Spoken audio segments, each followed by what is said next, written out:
Public Radio 88 FM, KMBH TV 60 DT 38, and the University of Texas at Brownsville and Texas Southmost College commemorate Hispanic Heritage Month, celebrating our people, Los del Valle, a look at Latinos and Latinas who have shaped the history of the Rio Grande Valley.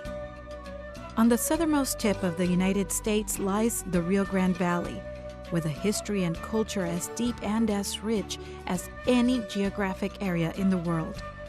Here, people of various races, ethnicities, and religions speak in multiple tongues: English, Spanish, which includes Arabic, Greek, and Latin, Hebrew, Nahuatl, and even Spanglish. Here, Coahuiltecan, Karankawan, Spanish, Sephardic Jew, Mexican, German, Irish, and French genealogical roots run as deep as the Gulf of Mexico. Here is where economic, political, social, and cultural changes have been the historical norm in what Rogelio Núñez, co-founder of the Narciso Martinez Cultural Arts Center in San Benito, calls the Valley the center of the universe. Here is where Don Américo Paredes, folklorist extraordinaire, called originally home. Here is where Don Rolando Hinojosa, prolific award-winning Tejano author, says that something magical in the Rio Grande water brings back its own and attracts many others. Valley roots indeed run deep and true. The rich cultural tradition that existed even before the settlement of Jamestown, Virginia, the inevitable changes of the 19th century, and the challenges and potential of the new millennium have indeed created un mágico valle. The valley, however, has not been immune to ethnic, racial, and economic discrimination, catastrophic natural disasters, or economic stagnation. El Valle, like its people and their cultura, has persevered and in many ways has overcome its obstacles. In the future, as in the past, the corazón or heart of this place that we call home is in Los del Valle.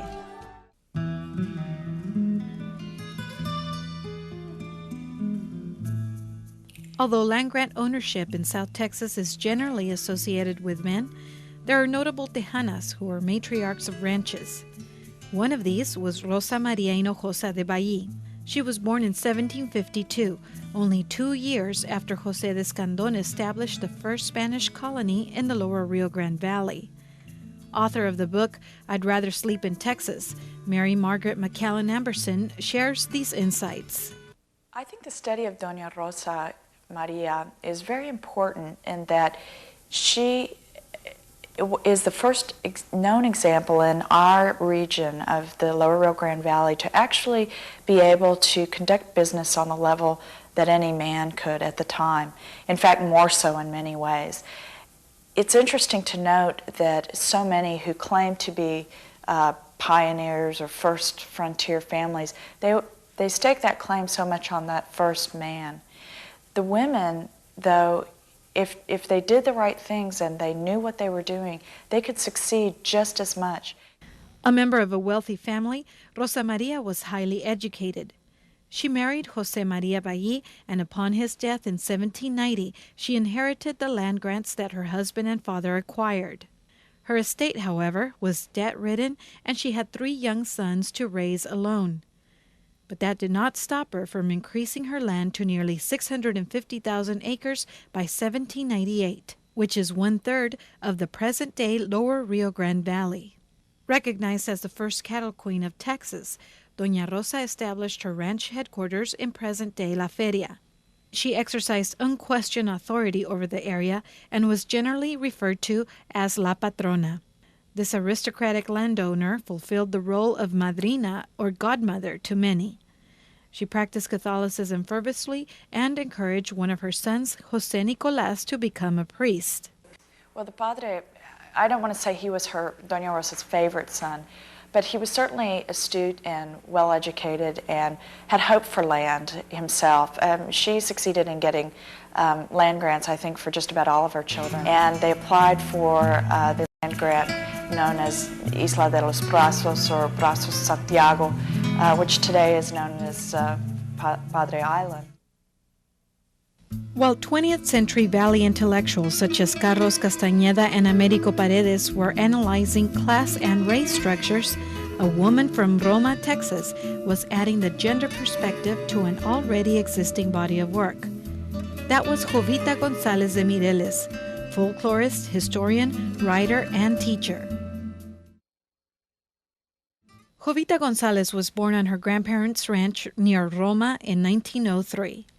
Her family moved to San Antonio, where Jovita obtained a bachelor's degree from Our Lady of the Lake College, and in Austin, at the University of Texas, she obtained a master's degree in 1930. Her thesis, Social Life in Cameron, Starr, and Zapata counties, was original research that did not view Mexicans as a social problem. Jovita's professional accomplishments were many. She received a Rockefeller Foundation grant to collect Mexican-American folklore and worked extensively with Texas folklorist Frank Dobie. She became the first and only Mexican-American woman to serve as president of the Texas Folklore Society, and this at a time when Mexican-American women were not expected to be scholars. Dr. John Gonzalez, UT Austin professor, tells us more. Well, really, I think she was best known for, during her lifetime, for her Spanish language textbooks that were written for the elementary and junior high and even high school levels, that she co-wrote with her husband, Edmundo Mireles, and which those came later in her life. However, I think early on, and what she's most studied for today really are Caballero, that historical romance, and Dew on the Thorn. Jovita González de Mireles died in Corpus Christi in the early 1980s. The precedents that she set and her legacy continued to the present day.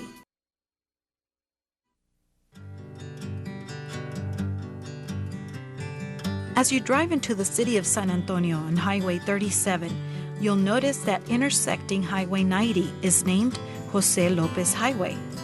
That man is a Rio Grande Valley native. Jose Mendoza Lopez is a decorated World War II veteran who received the highest honors from both the United States and Mexico.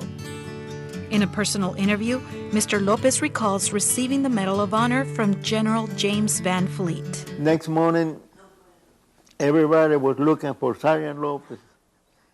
And then my buddies, they said, they put me in the back. He said, "You won the Congressional Medal of Honor." And my company commander, he said, "I'll take you back."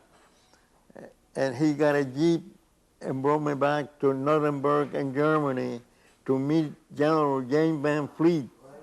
Jose Mendoza Lopez was born in 1910, and he was orphaned by the age of 9. He worked hard in the mission area at an early age to support himself as a shoeshine boy, a field worker, and even as a cook on cargo ships in California. During the early 1930s, he pursued a boxing career and eventually fought unsuccessfully for the lightweight championship of the world. Mr. Lopez enlisted in the U.S. Army in 1942 and became a soldier in the 2nd Infantry Division. In England, he fought in the Battle of Omaha Beach. In France, he fought at Normandy Beach. However, it was his extraordinary gallantry in a battle near Krinkelt, Belgium on December 17, 1944, that would earn him the Medal of Honor and El Águila Azteca from Mexico. Single-handedly, using a heavy machine gun, he fought and killed over 100 German soldiers while allowing his Company K to successfully withdraw. After World War II, Mr. Lopez settled in San Antonio with his wife, Emilia, a Brownsville native, and their 5 children. There he was employed as a Veterans Contact Representative at the Veterans Administration. As one of the many Mexican Americans who significantly contributed to the war effort, and one of 5 Tejanos to receive a Medal of Honor during World War II, Mr. Lopez has been commemorated with a statue at the Veterans International Bridge in Brownsville.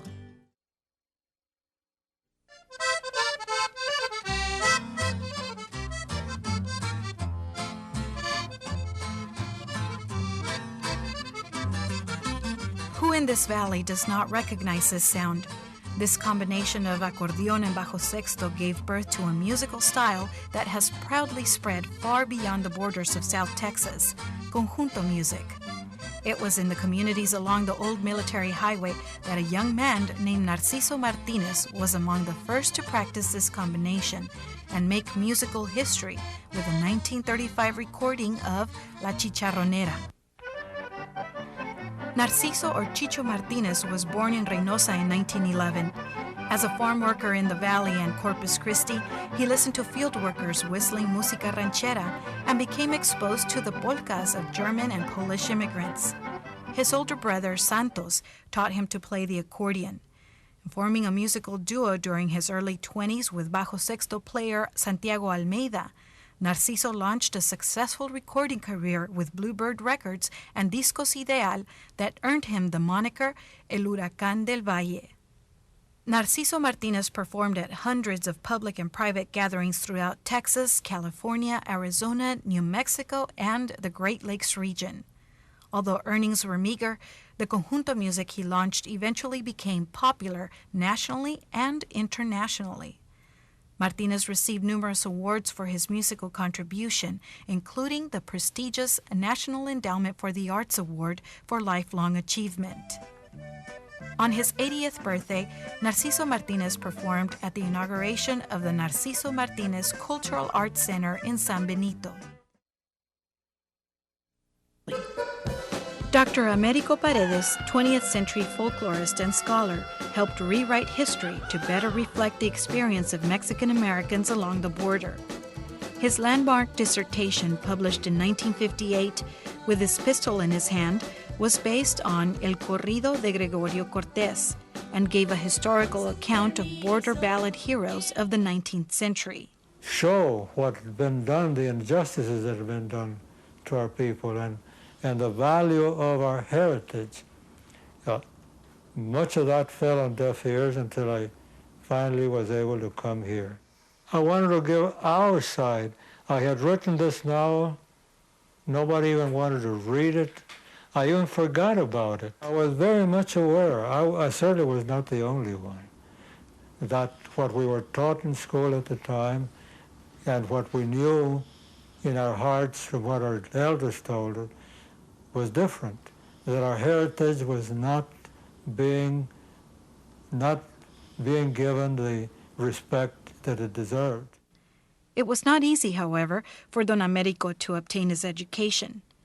Born in Brownsville in 1915, he graduated from high school during the Great Depression. Despite limited educational opportunities for Mexican Americans at the time, he received an associate's degree from Brownsville Junior College in 1936. He worked for the Brownsville Herald and sang corridos at local radio stations. After serving in the military during World War II, he enrolled at the age of 35 at the University of Texas at Austin, where he completed a bachelor's degree and a PhD. Dr. Paredes taught English and anthropology at UT, and after retiring in 1984, he became professor emeritus. He published 5 more books, including George Washington Gomez, a historical novel depicting Brownsville political and social life in the early 20th century. In 1990, the Mexican government bestowed upon him the highest honor awarded to a non-Mexican citizen, El Águila Azteca. Dr. Paredes died in 1999, and his wife, Doña Amelia, died only a few months later. At his request, their ashes were spread at the mouth of the Rio Grande.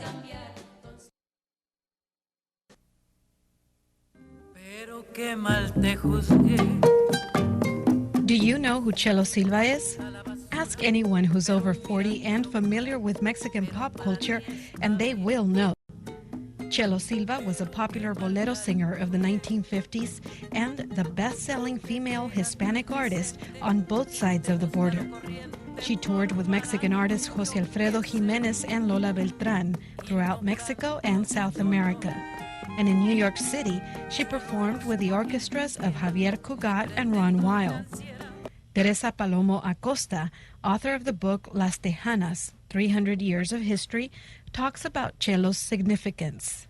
Chelo Silva is one of the many Tejana singers that we have in the history of the Mexicanos in Texas. And I think that she's notable because she really preserved the beauty of Spanish language songs that come from the Valley, and they're very important, and that have influenced all the generations of Tejana singers who followed her. If you think of Vicky Carr in the 1970s, Vicky Carr sang the romantic songs. And then certainly Selena is someone that she influenced also. So I think those are certainly important things that she added. Chelo Silva was born in Brownsville in 1922 and earned the title La Reina del Bolero. She settled later in life in Corpus Christi, where she died in 1988. Her music was heard and is still heard today in jukeboxes all over Texas and Mexico. In a home video later in her life, Chelo reminisces with an old friend, Vicente Fernandez, a Mexican charro, where they end the video with this song.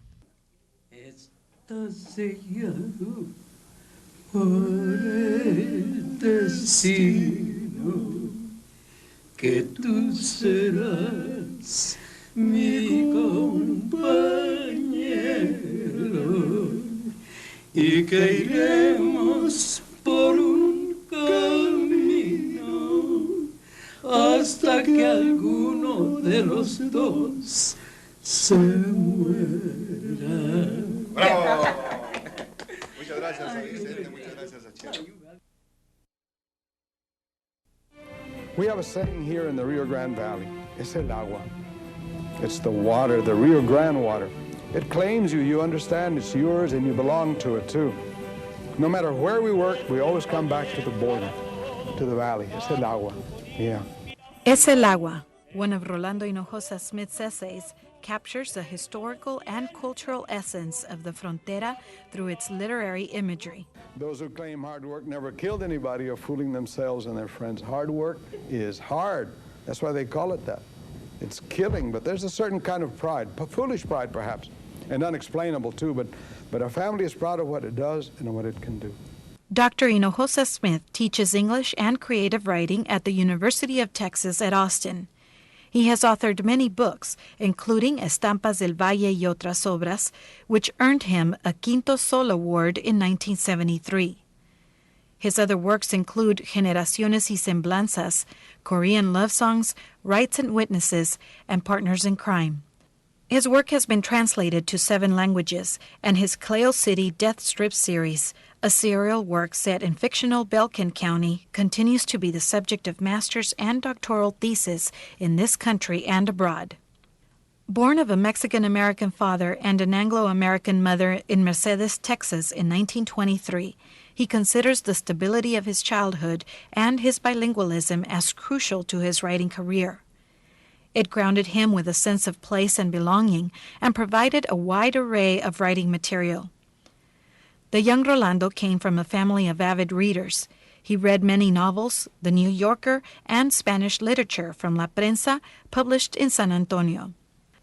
Dr. Hinojosa Smith attended Texas Southmost College and graduated from the University of Texas at Austin. After serving in the Korean conflict, he taught high school in Brownsville. While in his 30s, he completed a master's degree at Highlands University in New Mexico and a PhD at the University of Illinois. I have the best job in the world for me. I teach where I want to be teaching, the University of Texas at Austin. I teach what I like to teach, and that's what I specialized in. And I'm a writer, and I get paid for it.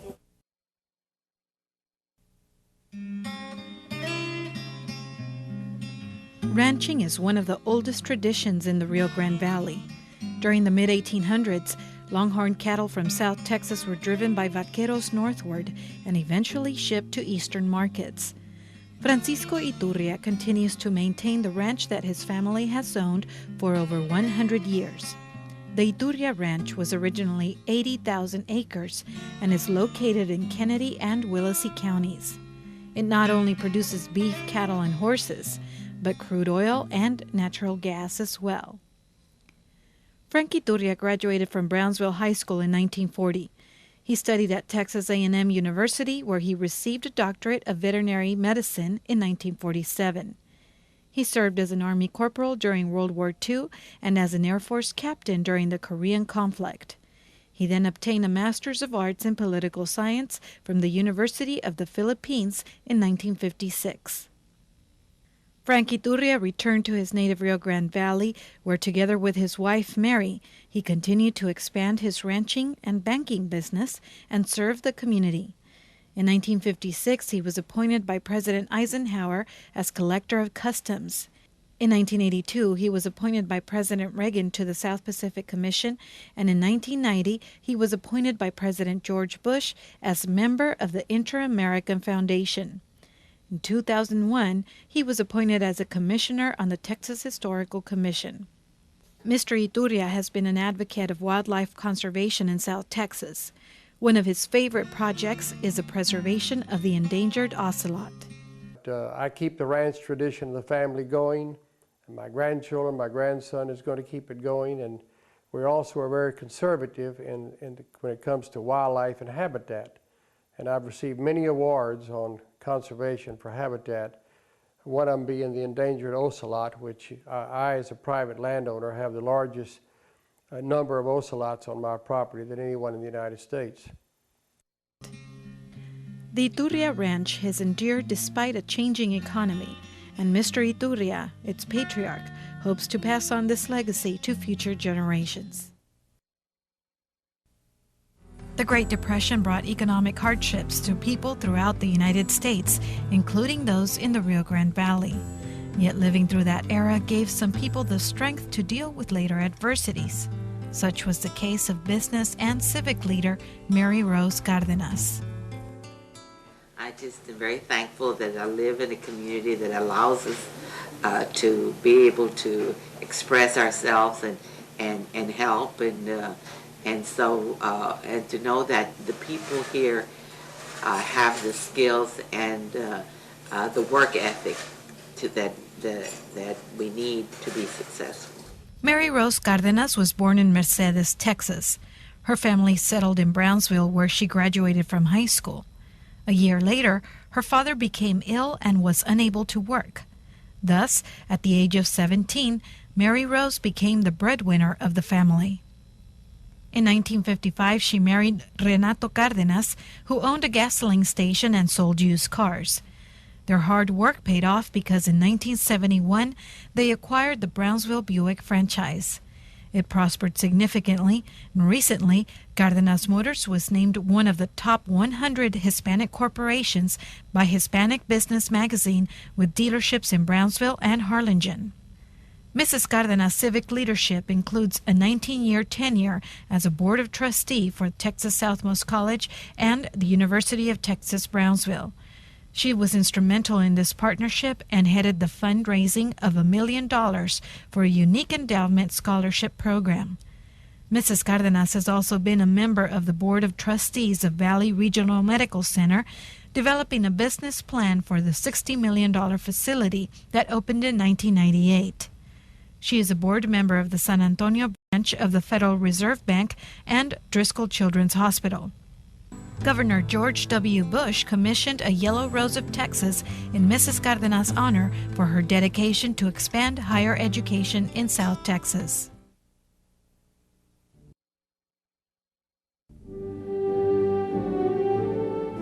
Few people have done more to increase access to higher education for students of the Lower Rio Grande Valley than Dr. Juliet Villarreal Garcia.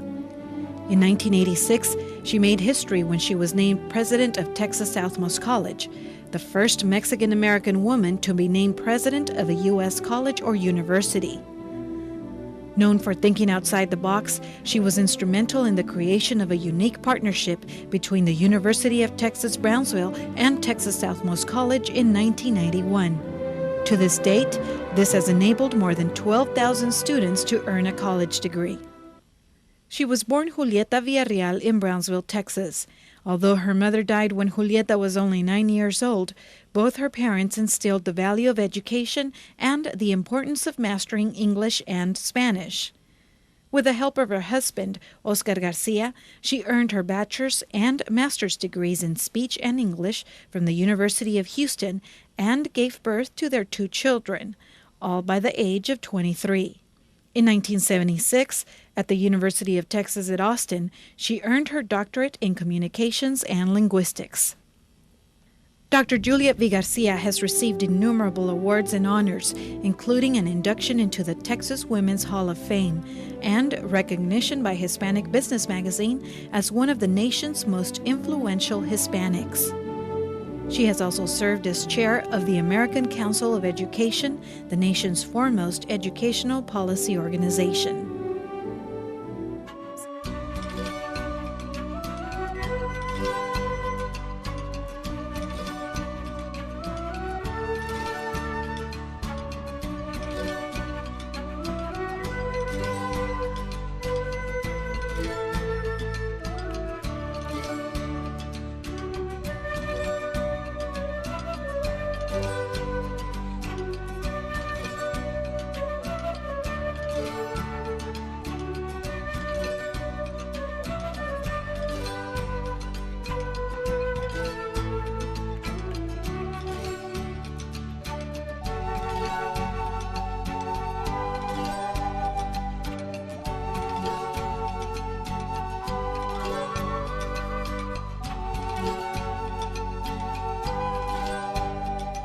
Celebrating Our People, Los del Valle was produced by RGV Educational Broadcasting and the University of Texas at Brownsville and Texas Southmost College.